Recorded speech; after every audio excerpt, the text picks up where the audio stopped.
Everybody wants to be free. Everybody wants to be free. Everybody wants freedom. Everybody wants to be free. Let no man take your precious freedom away. Never.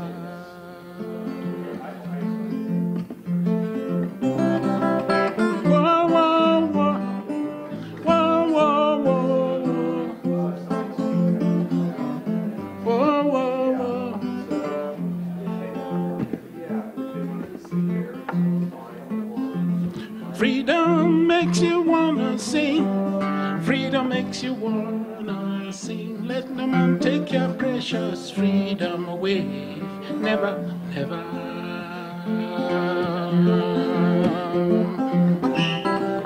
Whoa, whoa, whoa, whoa, whoa. It's a price to share forever now. Price is tolerance, tolerance for each other, or else freedom is dead and gone.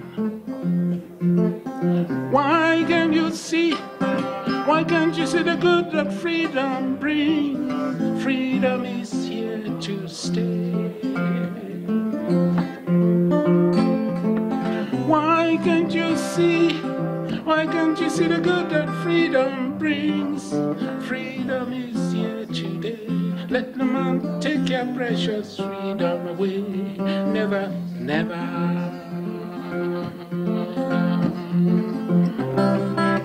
Whoa, whoa, whoa. Whoa, whoa, whoa.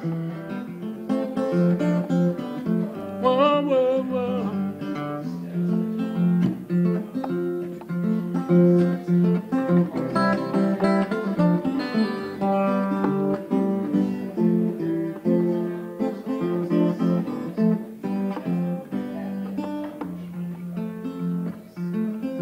Let no man take your precious freedom away.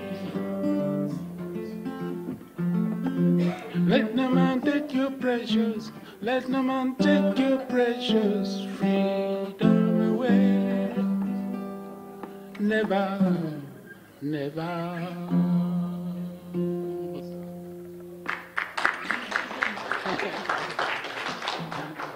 Thank you. Nakupenda malaika, na mimi nifanyeje? Kijana wezio, najingana malisi nawe,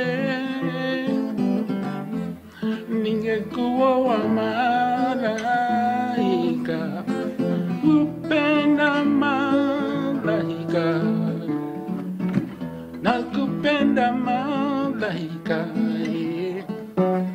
nakupenda malaika, nakupenda malaika.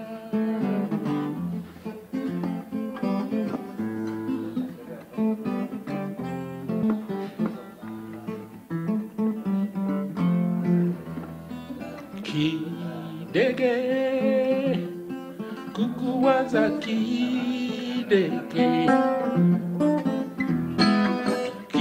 kidege, kukuwaza kidege, nami nifanyeje?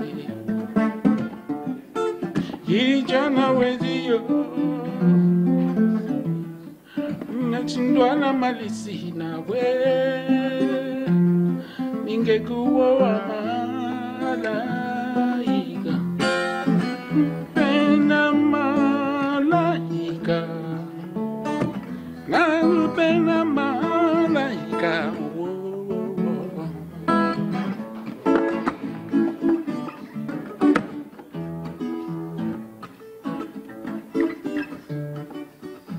Nakupenda malaika, nakupenda malaika, nakupenda malaika.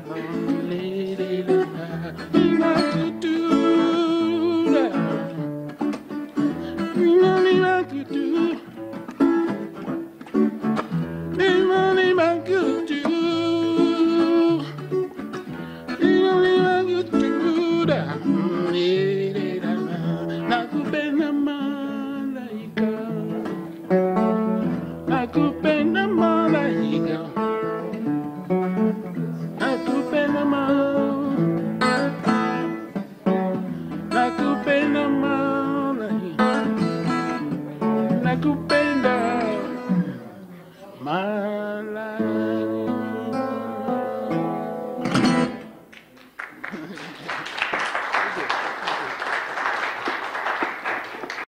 Try to do a good job, so bear with me. Before I do that, before I introduce our featured guest speaker, Ambassador Andeberhan, I want to invite Peter Ratcliffe, the Executive Director of this library, and I hope he will tell us a little bit about the history of this library and other stuff. Peter Cliff was an instructor, a professor for 30 years plus at Macalester College, and he also taught the Metro State. And I guess the rest, I'll leave it up to him to tell the story. Thanks. Well, welcome everyone. We're delighted to have you here.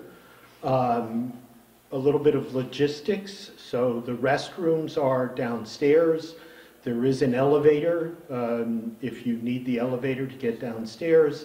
And we have a guest book on the desk back there, and I want to strongly encourage you to sign the guest book, give us your email so that we can stay in touch, print so that we can read it, please.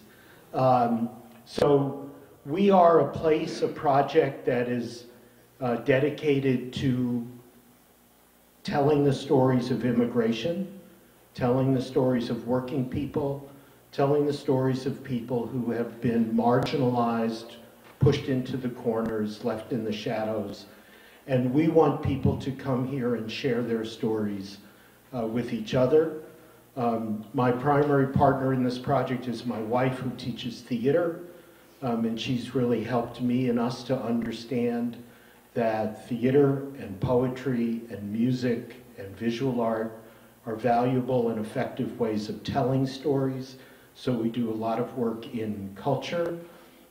If you go to the restrooms, if you go downstairs, you'll see there is a mural painted in the stairway, painted by a Hmong artist who lives in this neighborhood.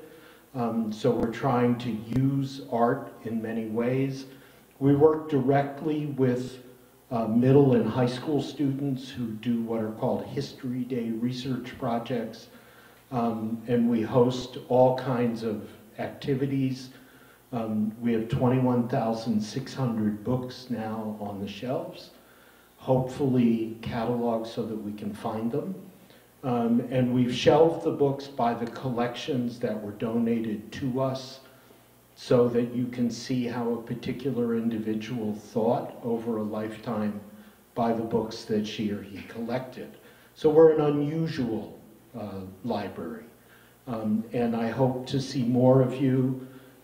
I just learned that the Eritrean community has the church on the other side of Maryland at Greenbrier and Orange. I know the building because we were interested in that building before we learned that the city was going to move out of this building and made it possible for us to do this library. So we are neighbors. And I hope to see your children and grandchildren here and hope to see you here. One of the things that we've been doing is also hosting conversations among people from the Horn of Africa, particularly from Ethiopia, but also Eritrea and Somalia. We want people talking about how to create peace at home. How to build solidarity among people of different languages, different religions, but living in the same part of the world. So I hope that if you give us your email, we will be sending you only twice a month a newsletter by email about what goes on here, and you'll learn about when these conversations are taking place. Mostly people in the Oromo community have been the major promoters of these conversations. So, we met Petros, I believe, through the rhythmic literature folks, a group of largely Amharic poets who will be here next Saturday, the 14th, with poetry. And we were just honored that Petros asked us if you could speak here. We're very, very glad to have you here. And I'm going to get out of the way so that Petros can introduce our special guest. Thank you.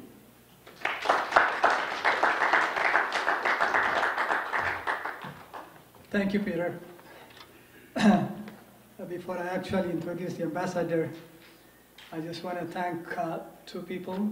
One is Mohammed Ahmed. Where are you? Okay, he's right there. Mohammed Ahmed is an intern at the University of Minnesota studying global studies. And he's the one who was helping me from the get-go and organizing the Horn of African community. Thank you, Mohammed. And the other is Ken Wanaku. I gave him a very short notice, but he was willing to come. Ken, right there. Ken is from Cameroon. He's particularly from Amazonia. I'm right. Thank you. And Rhythmic Literature, which is an Ethiopian spoken word and poetry group. They're supposed to have this day, but when they hear that I'm bringing the ambassador here, they postponed their program for next week. So peace starts from here. Okay, now, ladies and gentlemen, my name is Petros, as you know, and I'm one of the co-hosts of Tempo Africa TV's Ma'ad program. And it is a great honor to have the opportunity to introduce our guest speaker, Ambassador Andeberhan WeldeGiorgis. Ambassador Andeberhan WeldeGiorgis is president of ERI Platform, an international civic society association working to promote dialogue on vital national, regional, and international issues impacting Eritrea and the Horn of Africa. ERI Platform works to foster understanding of respect for and commitment to the rule of law, human rights, and democratic principles. Ambassador Andeberhan, educated at the University of Colorado and Harvard University, has extensive experience as a freedom fighter, educator, central banker, diplomat, negotiator, consultant, and political activist. He has taught economics management, African politics, diplomacy, and international negotiations. Ambassador Andeberhan is a founding member of the board, European Center for Electoral Support, senior expert, Global Studies, Global Governance Institute, brand ambassador, Wallonia, and senior research fellow at the Free University of Brussels. Ambassador Andeberhan is author of several studies, articles, and a book, Eritrea at a Crossroad, a treatise on self-determination, nation building, state construction, democratic governance, and sustainable development in Africa and Eritrea.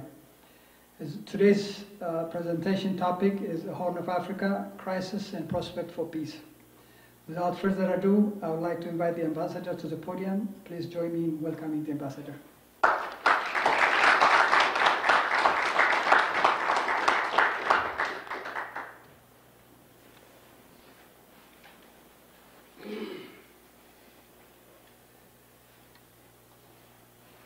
Thank you, sir, for allowing us to be here this evening. Thank you, Petros, for your introduction.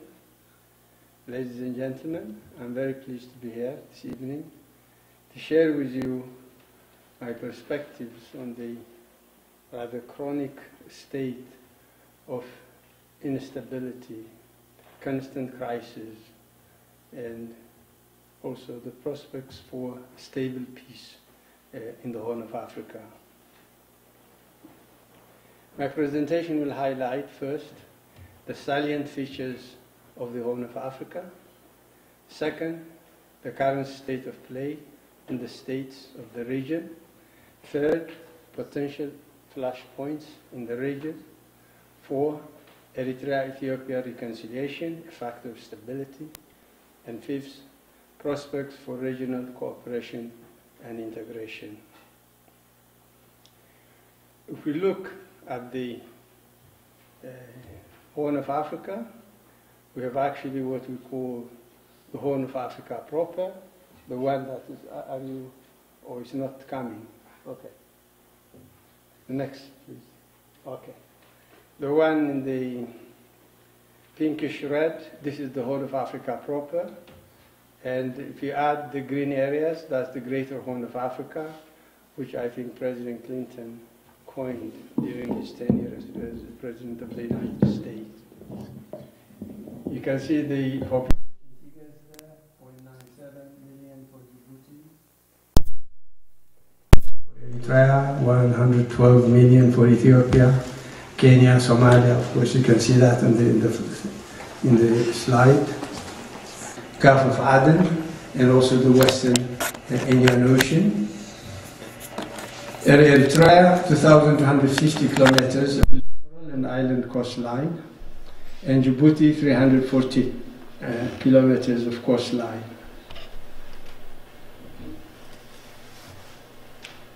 If you take the Global Peace Index, you can see for each country, the next, please. You can see where each country, the next one. Yeah, no, that was right, okay. You can see this, that in terms of the Global Peace Index, you see, if you start with Sudan, it stands 151 out of 163. South Sudan, 161 out of 163. Uganda, 105. Kenya, 119. Somalia, 158. Yemen, 160. Djibouti, 109. Ethiopia, 131. And Eritrea, 133. So they have, in terms of Global Peace Index, these are countries which literally suffer from the absence of stable, just peace in their domestic political life. If we look at the current state of play in the regions, or in the states of the region, we see that all of them are invariably weak and fragile states. You have Eritrea, which is in a state of political paralysis, economic ruin, and societal disruption. There is also a very precarious peace with Ethiopia, despite, of course, the fanfare that we all witnessed about a year and some months ago. And then you still have regional and international isolation, despite the former lifting of sanctions, and I may perhaps clarify that, because Eritrea remains outside the international payment system, which is very crucial to the promotion of investment, the transfer of money for whatever transactions, whether for investment, for trade, etc., etc. So despite the former lifting of sanctions, the Eritrea, or the state of Eritrea, remains outside the international payment system, and of course there is a reason for that. If we look at Ethiopia, we find a very unstable domestic situation and rampant inter-ethnic strife. You have also a very weak federal government that lacks real authority over its entire national territory. And then you have an unfinished peace with Eritrea and tensions with Egypt over the use of Nile waters. If we proceed to Somalia, we also find here a very weak federal government lacking authority over its entire national territory. Somalia is also home to various military missions from the neighborhood. So it has become, of course, a sphere of rivalry for hegemony, with Kenya in the south, Ethiopia in the center, even Djibouti, you have Burundi, you have Ugandan military missions there, and each in its effort to foster an area of, or a sphere of influence, is actually augmenting the risk of fragmentation of Jubaland, Somaliland, and of course you have Puntland, you have different areas. And the fact that there are foreign armies from the neighboring countries and from two countries that are far afield does not augur well for Somali unity. And then you have Djibouti, you have a very precarious internal situation, and Djibouti, as we all know, is the home of military and naval bases of the major world powers.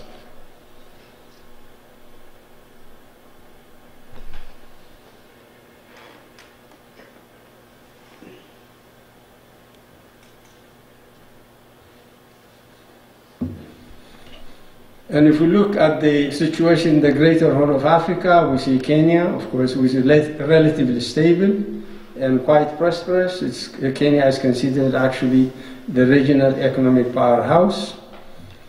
Then if we go to South Sudan, we've seen that South Sudan has been racked by civil war and internecine conflict. All attempts at a peaceful resolution of the crisis have not succeeded.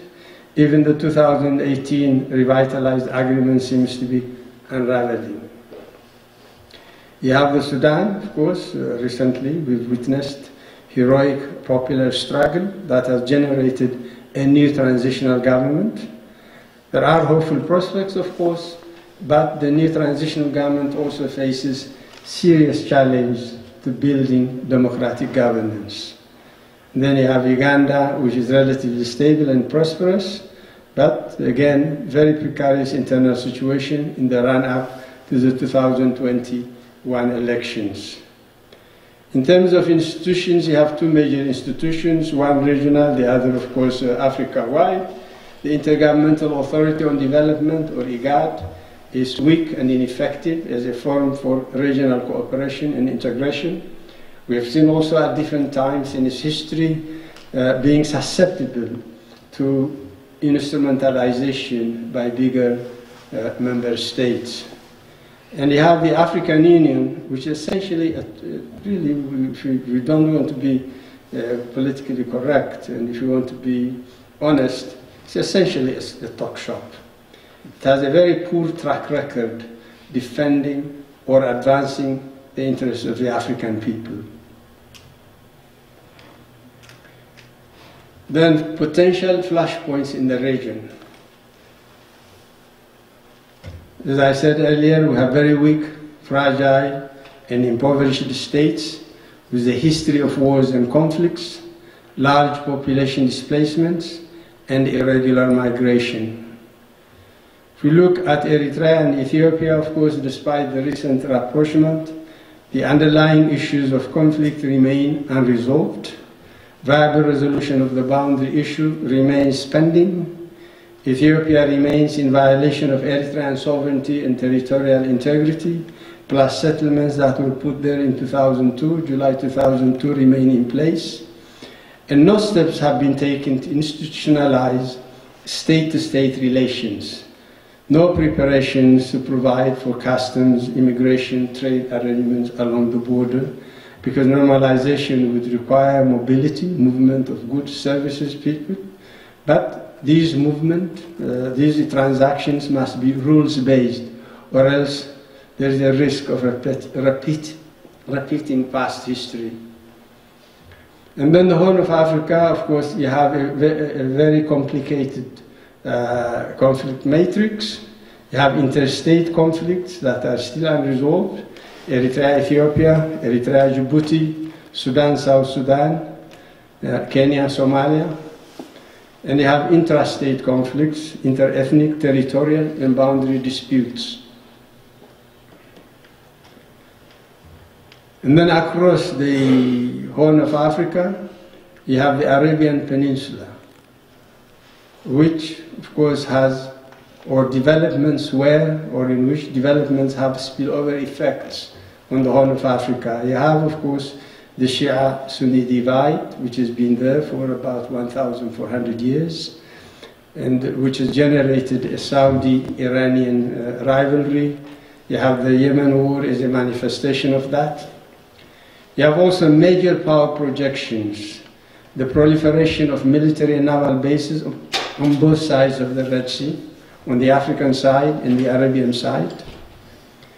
There is increasing competition for resources, for minerals, oil, natural gas, raw materials, ports, investment opportunities, etc. China has a growing presence in the Horn of Africa, with the largest military naval base already established in Djibouti. There is a growing Sino-American rivalry for these very resources that I mentioned earlier. And of course the Chinese Belt and Road Initiative, which many believe is the way to, of course, China, or increasing rise of China, and perhaps some would say the road to Chinese hegemony globally. And then you have large and growing youth population, mass youth unemployment. You have environmental degradation, there is climate change. The region, the various countries in the region experience irregular rain patterns. The rain sometimes come late, and when they come late, of course, sometimes they come in torrential forms, and they don't seep into the subsoil. There is drought, pests. Of course, we've been witnessing the invasion by locusts of large areas in the Horn of Africa. And all of that affects food and water security for the population in the region. You have, of course, air pollution, water pollution, and the pollution of land resources. On top of that, you have unsustainable exploitation of natural resources. And then you have also competition for water and grazing lands among different local communities, because the Horn is characterized by two sorts of traditional lifestyles. There's sedentary farming in much of the Horn, particularly in the islands, and in the periphery and in most of the lowlands, they are nomadic and mostly grazing. So there is increasing competition for water and, of course, areas to graze. You have also regional conflict. You have this conflict between the upper versus the lower riparian states for Nile waters. There are, of course, historical colonial treaties, and some countries want to modify these treaties so there can be a more rational, a more just use of the waters of the Nile for electricity, for power generation, for irrigation, etc., for all kinds of development purposes. And then you have, of course, this competition also among neighboring nomadic communities. Add to that the interstate and intrastate conflicts. And then you have this destabilizing impact of large population movements, displacements that are mostly internal.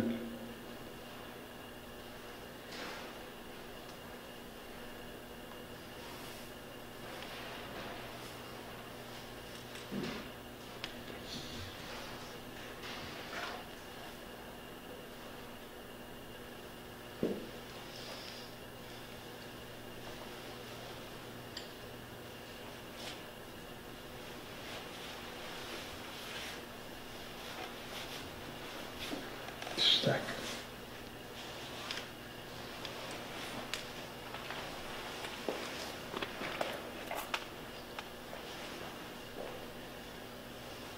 No, it's okay.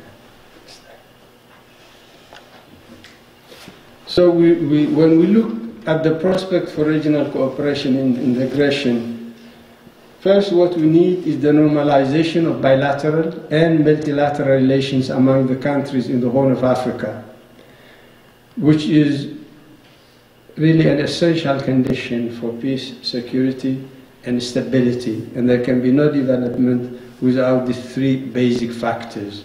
Without peace, without security, without stability, no sustainable development is possible. And then you can have a possibility for the foundation for co-prosperity based on closer political cooperation and economic integration. This would provide, or this would avail large markets. As you can see, you have overlapping membership in several regional economic communities. The next one, please. Yeah.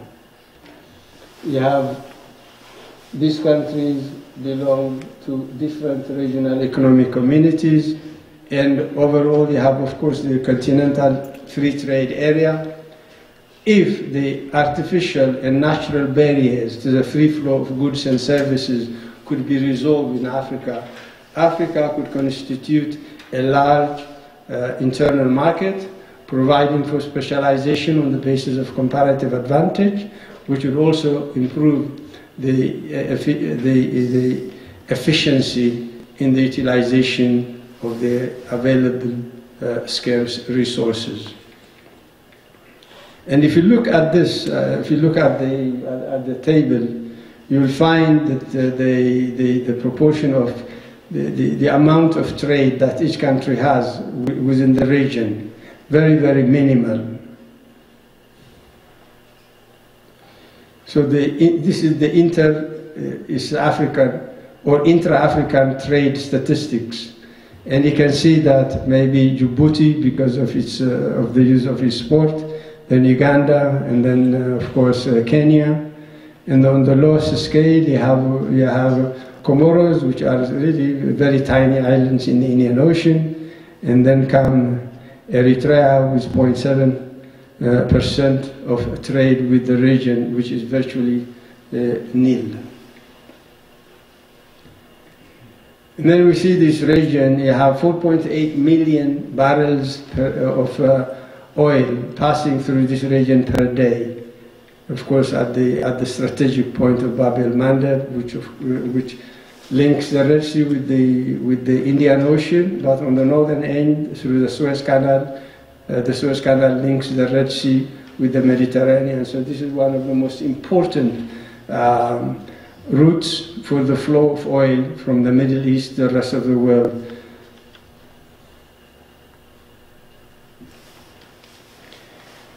And of course, there are possible areas of cooperation. Tourism is one. Of course, there is unique biodiversity in the region. There is history, culture.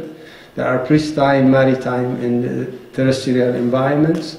You can, for instance, envisage tourism or tourists starting in the Red Sea coast in the ancient port of Adulis, moving through Qahaito, Matara, Yaha, all the way to Aksum, and then southwards to Lalibela, etc., etc.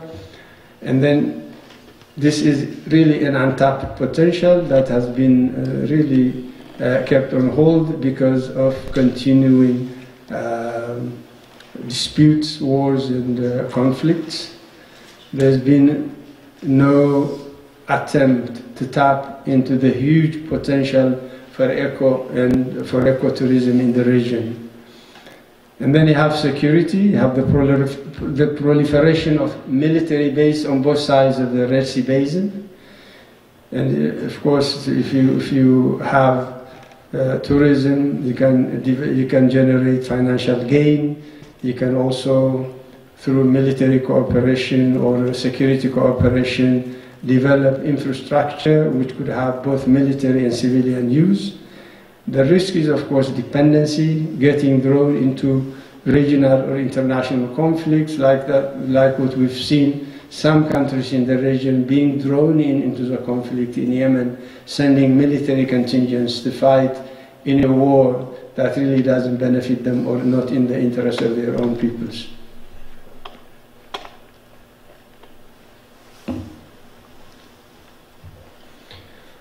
So the states and peoples of the Horn of Africa have more that bring them together than sets them apart or than separates them. Peace, stability, security, and cooperation are regionally indivisible.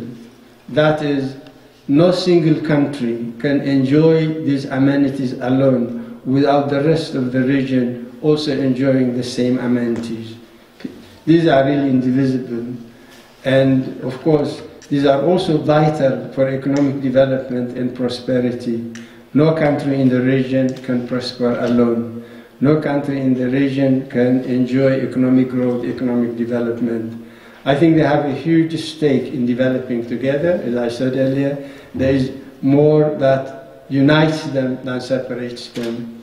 And you can build on the strategic interest, on a common future, to build an area characterized by political cooperation and economic integration rather than strife and conflict. Thank you very much for your kind attention, and I'll be very happy to go in detail about what I have said in very, very general and brief terms. Thank you very much.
Good evening. I think I can talk without lying too. My name is Girma. I'm originally from Ethiopia, in particular from Oromo community of Minnesota. And I'm so happy to see you again. It's a great honor, and I really appreciate your discussion. I enjoy it. I have quite a few questions, not actually, as I thought, because you already answered here. Thank you. And the first question is, I was wondering how you can describe the Ethiopian and Eritrean reunion and how it has been going and where it's going now. And I was wondered if, when you were saying the boundary issue is not solved yet, I thought it has been solved. I didn't follow it really well, but I thought it has been solved, especially after the new prime minister came to power. Number two is, what do you know about the Ethiopian and Egypt relationship currently? Number three, what is the current situation you know, or what is going on in Ethiopia today? There are quite a few things going on, especially in the last 2 months. Most recently in the last 4 weeks. And do you think that they are preparing for the election? As a good scholar in the area, do you think that the election will be, a way to go, or this election will not going on? Number four, and the last one is this. And having you in this kind of like a big area, I would prepare a better stage for you.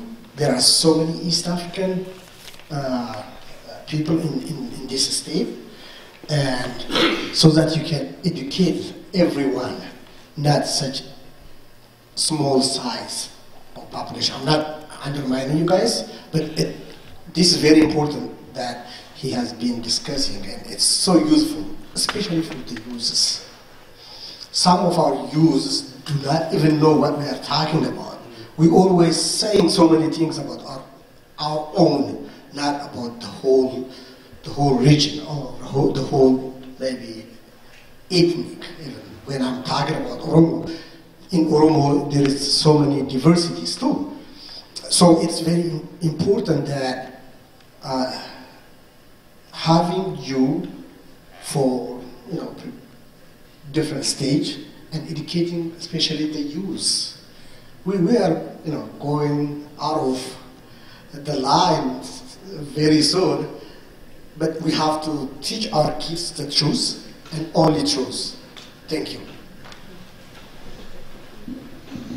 Thank you very much.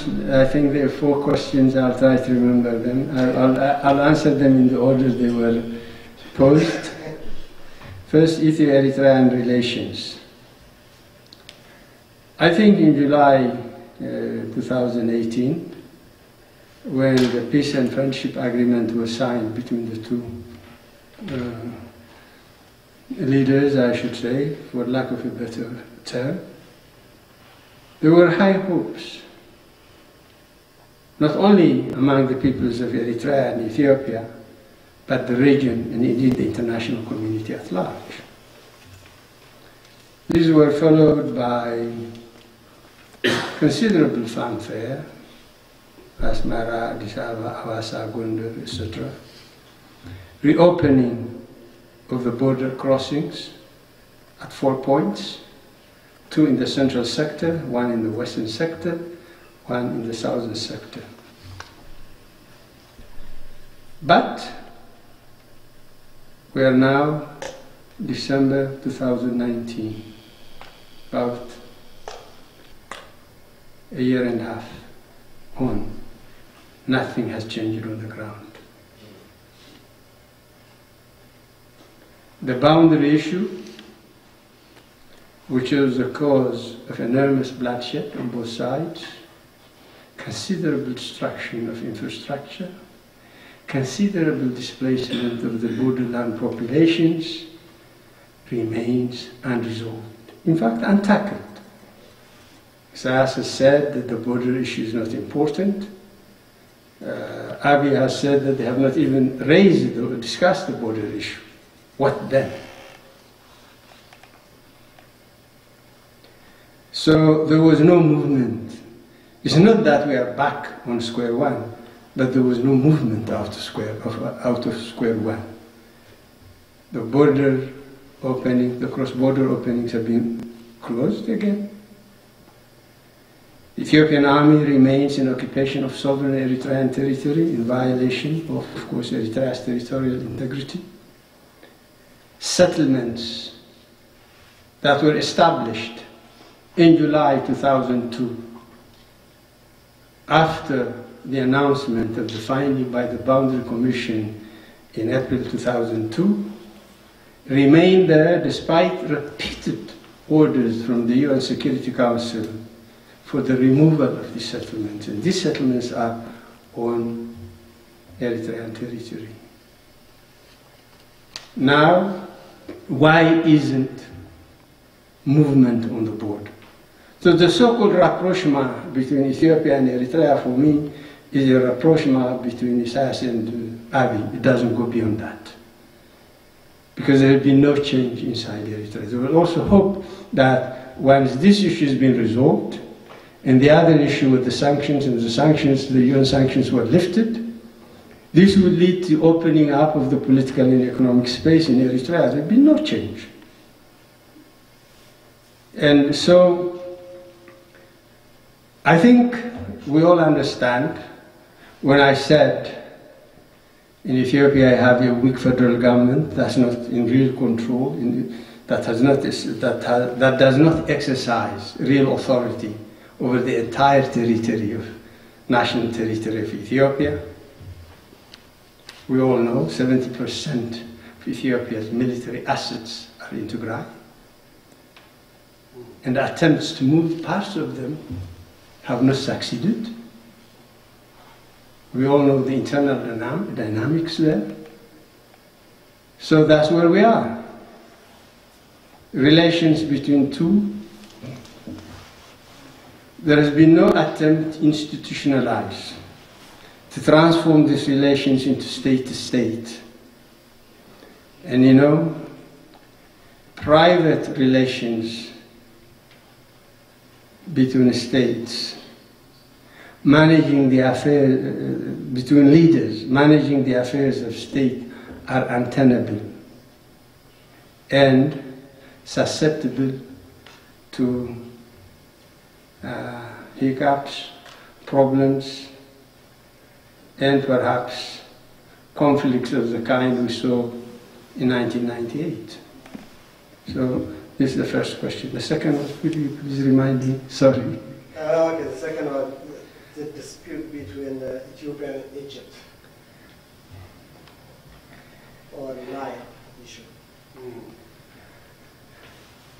I think there are the 1929 treaty, 1959 treaty, Egypt and Sudan, of course, with these treaties,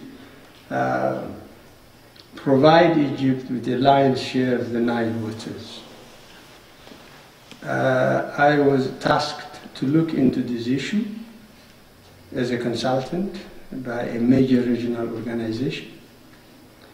And my recommendation was that the upper and lower riparian states come together to discuss how to have a fair and equitable share of Nile waters so that it can have, can use these waters to advance its development agenda. You know, if you look at the Aswan Dam, I'll be very brief because it's really a very long, complicated issue. A lot of water is lost in the Aswan Dam through evaporation because it's in the desert. A win-win arrangement, in my view, can be worked out with the help of the international community, which would bring, of course, the United Nations, the European Union, and the G7, perhaps, World Bank, IMF, etc., to develop a water management scheme that would provide or that would allow for the storage of water in the upper riparian states and a constant, regular flow towards the lower riparian states so that you can save a lot of water from evaporation. For instance, the Grand Renaissance Dam, an agreement to fill it up gradually without significantly affecting, because let's face it, the Nile is the lifeblood for Egypt. And any tampering, of course, we know the Egyptian position. Egypt's foreign policy is based on securing Nile waters and securing the Suez Canal, because these are two of the major sources of funding or finance for Egypt. So this is for Egypt of vital national interest. But the other states, there are I think 11 states on the Nile River basin. So the idea is that an international framework can be worked out where the countries in the region can agree to build dams in the upper riparian states, which would guarantee a constant flow, agreed, I mean win-win, because nobody has a monopoly. The Nile is nature's gift to all the countries on its basin, and all countries have a right to use it. But they must use it in a way that benefits all and hurts none. So I think it's possible, given political will, given technical assistance from the international community, the upper riparian states can build dams like the Grand Renaissance Dam in Ethiopia. Agree at the rate of filling, in how many years, how many per year, etc., etc., without interrupting the minimum requirement, the critical minimum requirement for Sudan and Egypt. And I think that's doable, given political will. And so you would have less loss of water, because there is less evaporation in the highlands, in the upper riparian states. And so you can save more water, And you can also, the Jonglei Canal, if you can build it, you can clear the swamps in South Sudan and increase the volume of water from the White Nile. So there are technical, there are certain measures that can be taken to increase the volume of available water for irrigation, while at the same time storing these waters in the upper riparian states, providing, of course, for hydroelectric generation, for irrigation, and for drinking water, etc. So I think that there is a possibility of arriving at a win-win arrangement, but that requires political will and also willingness of the international community to support the project. And the third? What do you think about the current Ethiopian situation and upcoming election? It's really very difficult to have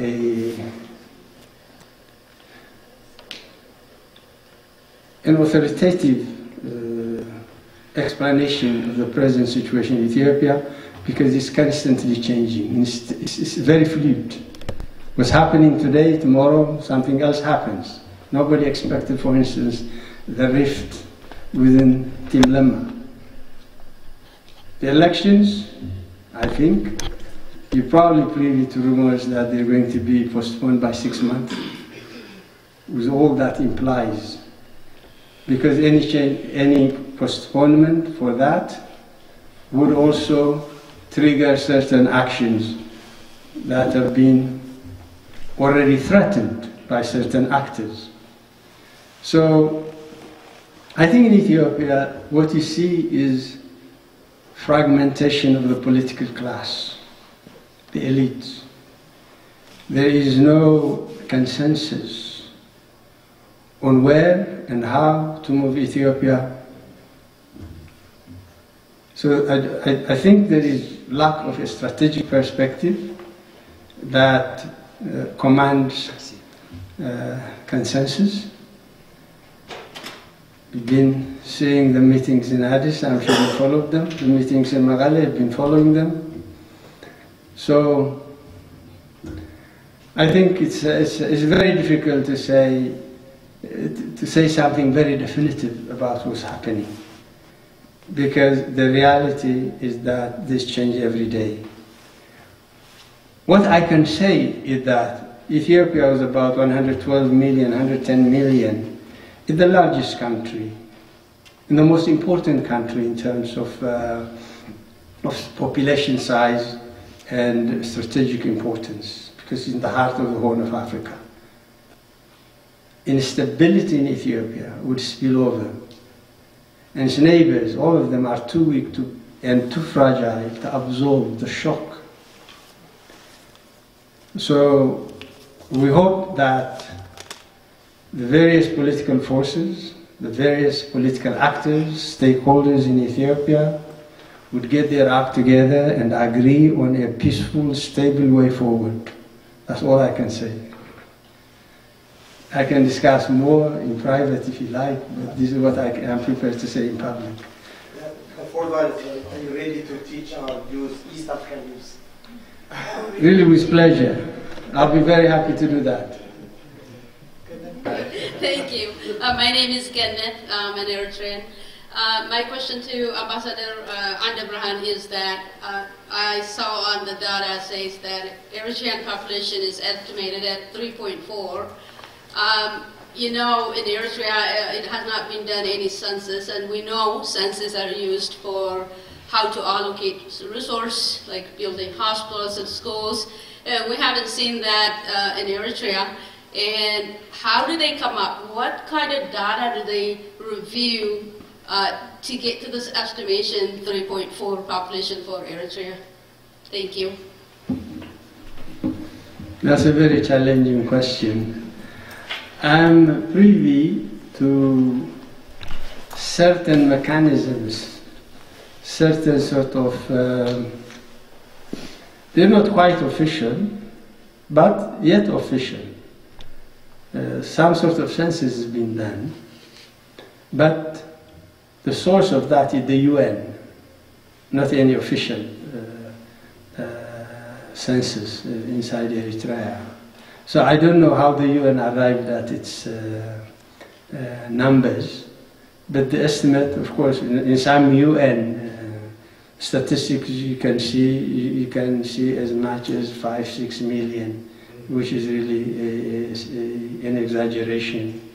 That 3.4 seems to me a more realistic figure, and that's basically the population inside the country. Let's see.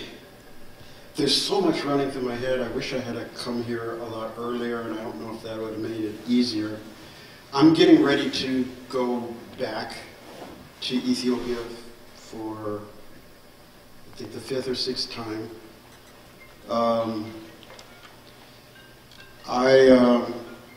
I think since the early 70s, I've been a part of the Ethiopian Eritrean community here.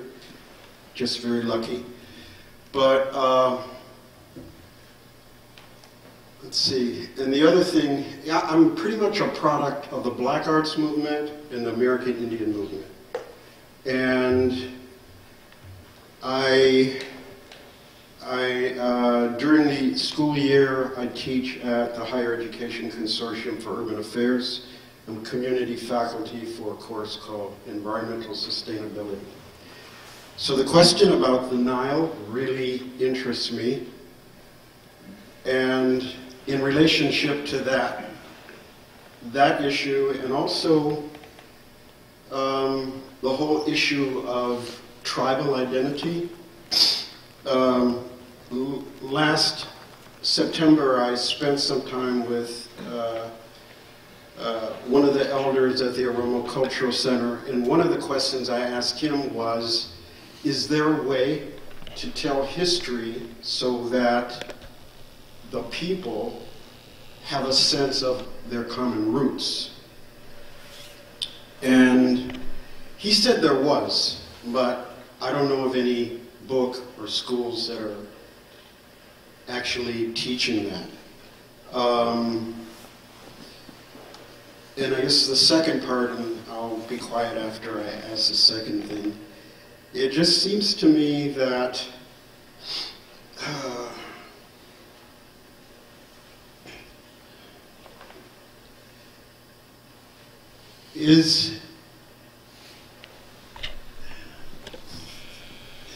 I'm having a hard time. Say it freely. I'm really concerned about, okay, this is the way I can get to it. We're 20 years into the 21st century, and I'm wondering from your perspective, are there 2 or 3 things that are lessons that we should be bringing into our world now that we should have learned because of what we experienced in the 20th century? Because I keep thinking we use terms like development, and development the way we thought about it in the 20th century, it seems like it's no longer applicable. And I keep seeing how we have schools that are modeled after the Western world, and I don't think, how are we going to move forward if we're following a model that is not about who we are and how we need to live on the earth? Thank you for your patience.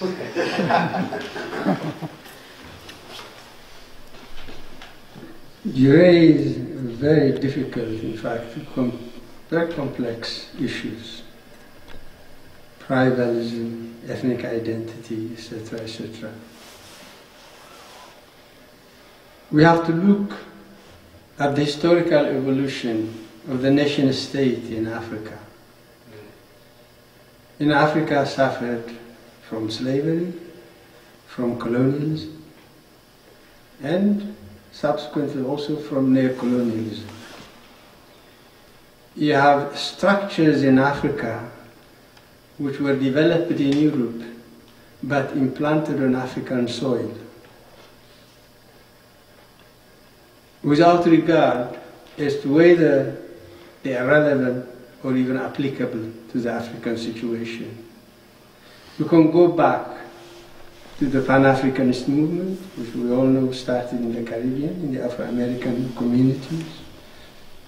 Marx, Garvey, Wise, all that, okay?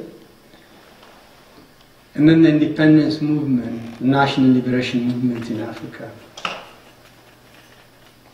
I think in the late 1950s, 1960s, there was a great debate among the African leaders who were divided between three groups, essentially. You had the Monrovia group, you had the Casablanca group, and they had also what's the capital of Congo, the Brazzaville group. Okay? The two most important groups were the Monrovia and the Casablanca group. In the debate, this is the future of Africa, and the relations among African states and African peoples, it was a view of the Monrovia group, the more conservative pro-Western group, that prevailed. The Casablanca group was basically Nkrumah, Modibo Keita, Bembella, Ben Mahdi, etc., etc., Gamal Abdel Nasser. So you have 7 countries against the rest.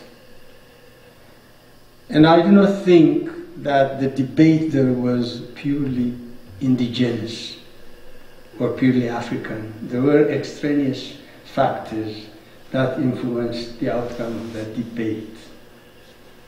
I think on the eve of the proclamation of the Organization of African Unity in Addis Ababa on May 23rd, 1963, Kwame Nkrumah made a very passionate speech, appeal, trying to say, okay, let's create the United States of Africa.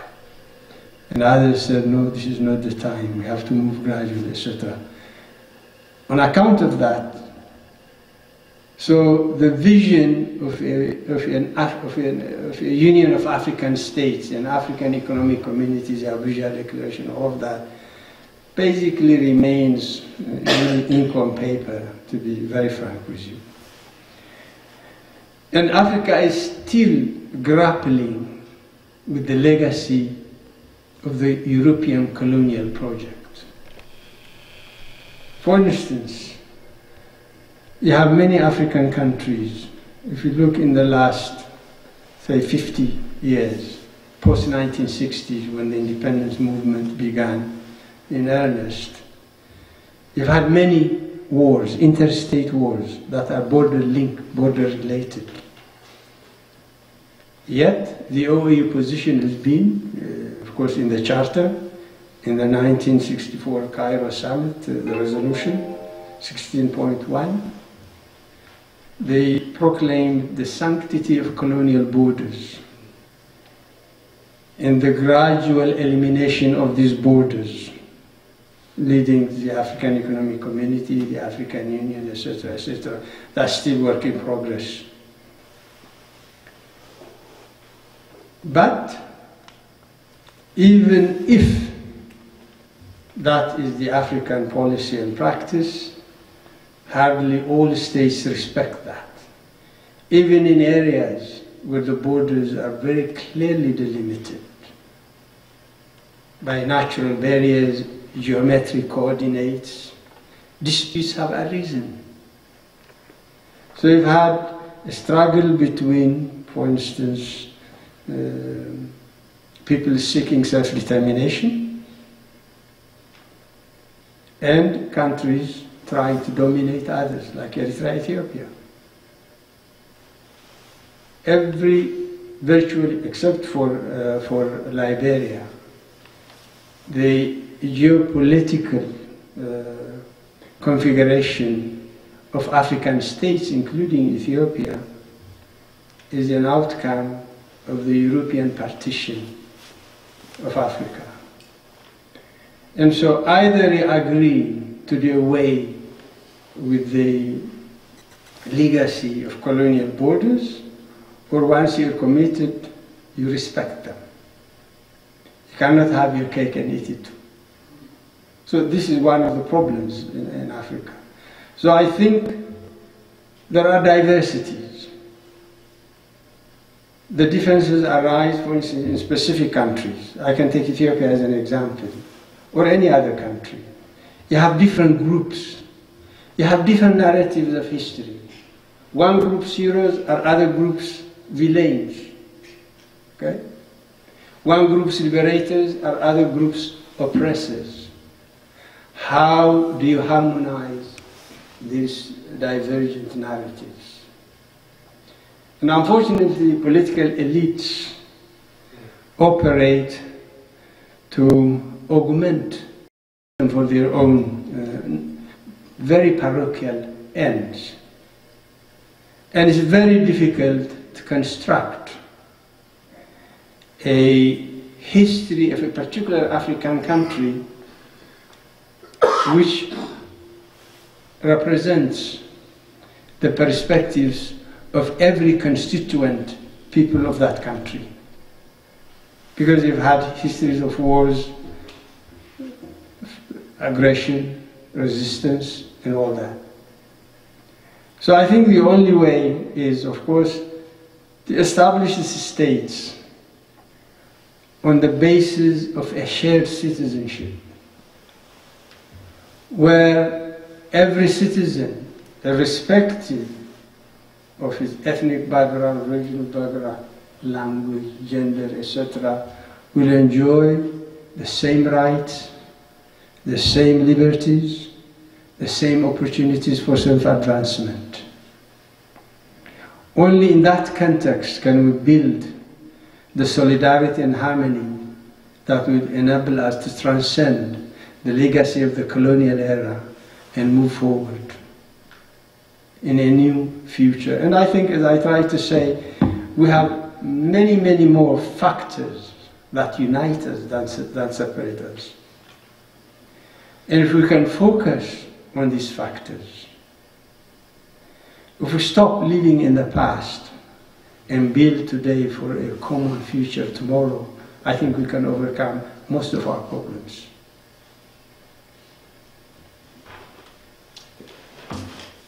Yeah, we can accept one more question. One more question. If not, we thank you, but okay.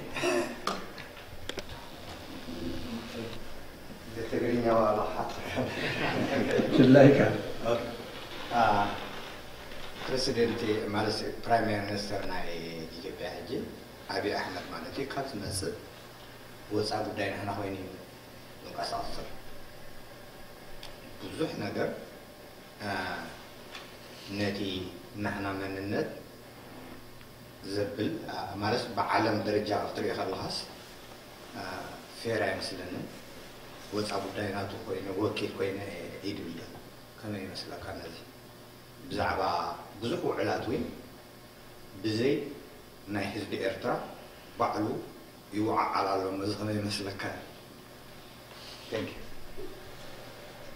Maybe for the benefit of those who do not understand Tigrinya, he's saying that Prime Minister Abiy Ahmed is acting as the Foreign Minister of Eritrea, even going as far as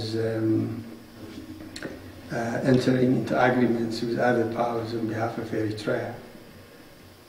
I think as Eritreans, we cannot and we should not blame Prime Minister Abiy Ahmed. We should get our house in order, because he did not arrogate that mandate. He was publicly given that mandate in Asmara. Everybody heard that.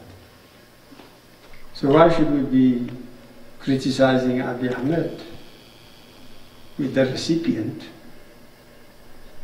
The culprit is the donor. And we know who gave him that mandate. Okay. Tomorrow we'll have another program under the title of Rebuilding the Eritrean Economy. The ambassador will be here to discuss that issue too. It's not only for Eritreans, anybody is welcome. And the program will be in English, so everybody's invited. After that, we'll be going to Gabriel's restaurant after 6 o'clock. If you wanted to meet Andeberhan, Ambassador Andeberhan, we'll meet them there. But tomorrow's program is very important. Start time? 3, right? yeah, 3, yep, you got it. Where? 3 to 6, here, right here. So we'll talk about a bit different subject, but it's related to the African issue as well. Invite more people. Yeah, invite more people, bring people more. So. They are coming for the dinner because I love food. Yeah, you're not part of the invited person. Yeah, so please do stop by tomorrow, but before we do that, we really appreciate Ambassador Andeberhan for the enlightenment on the issue of farming. Nakupenda malaika, na mimi nifanyeje? Kijana wezio, nachingana malisi nawe, ningekuwa wa malaika, upenda malaika, nakupenda malaika, nakupenda malaika, nakupenda malaika.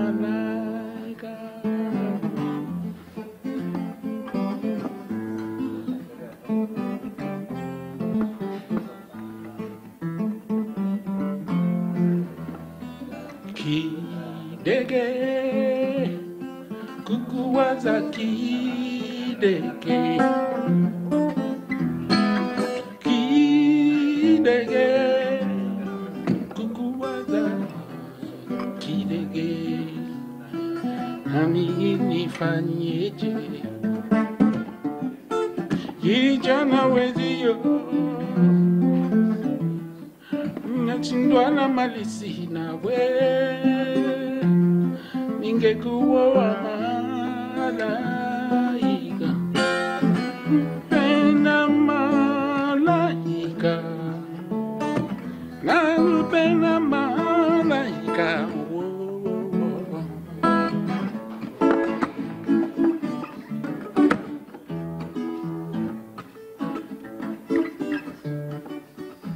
Nakupenda malaika,